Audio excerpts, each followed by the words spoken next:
বেনজির কাণ্ড, জাল আজিজ কাণ্ড, লক্ষ লক্ষ কোটি টাকা পাচার কাণ্ড, অস্বাভাবিক ঋণ খেলাপি কাণ্ড, মন্দরিনে ব্যাংক ধসে যাওয়া কাণ্ডের পৃষ্ঠপোষক আপনি প্রধানমন্ত্রী।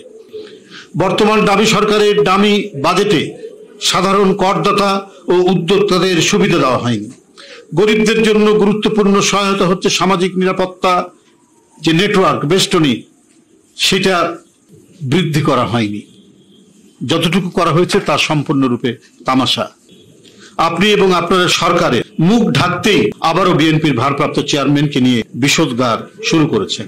ডিক্টেটর হিসেবে আপনার হুকুম পৃথিবীর সর্বত্র তামিল হবে না জেনে মাঝে মাঝেই বিষাক্ত গরল উদ্গীরণ করেন জিয়া পরিবারের বিরুদ্ধে, দেশনেত্রী বেগম খালেদা জিয়ার বিরুদ্ধে, জনাব তারেক রহমানের বিরুদ্ধে। শেখ হাসিনা দেশের অর্থনীতির কাঠামো ভেঙে ফেলেছেন। শেখ হাসিনার নানা অঙ্গীকার আজও সূর্যের আলো দেখেনি।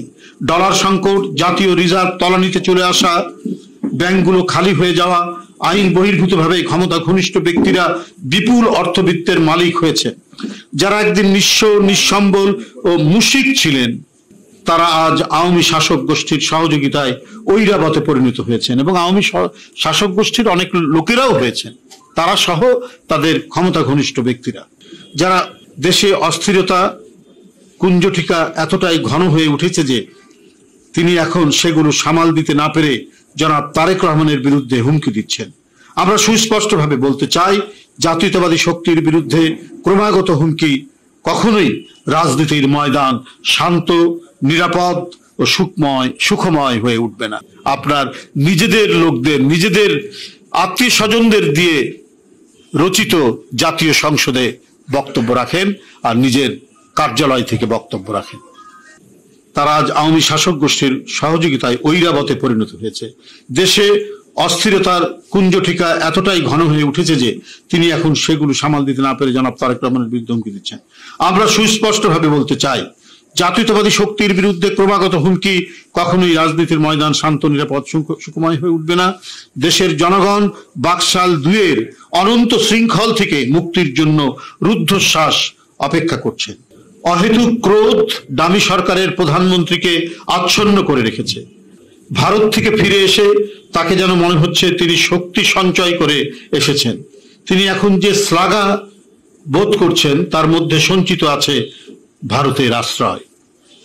জনাব তারেক রহমানের বিরুদ্ধে প্রধানমন্ত্রীর প্রতিহিংসামূলক বক্তব্যের কান ফাটানো আওয়াজ প্রায়শই শোনা যায়। যখন তিনি সম্পূর্ণরূপে দিশেহারা হয়ে পড়েন, তখনই তার ক্রোধ মাথা চাড়া দিয়ে ওঠে। তারেক রহমান সহ বিএনপির অন্যান্য নেতৃবৃন্দকে ফরমাইশি রায়ে যে সাজা দেওয়া হয়েছে, সেটি যে সাজানো মামলায় ফরমাইশি সাজা তা সর্বজনবিদিত। রাষ্ট্রের সকল প্রতিষ্ঠানকে কবজায় নিয়ে এই সাজা যে প্রতিহিংসা পূরণের সাজা, সেটি আজ বিশ্ব গণমাধ্যমেও প্রকাশিত হচ্ছে। আমাদের বিভিন্ন মামলা নিয়ে, দেশনেত্রী বেগম খালেদা জিয়ার মামলা নিয়ে আপনারা দেখেছেন পৃথিবীর অন্যান্য দেশ প্রতিষ্ঠান তারা এটা বলেছে যে এটা একটি ফরমাইশি রায় সাজা দেওয়া হয়েছে।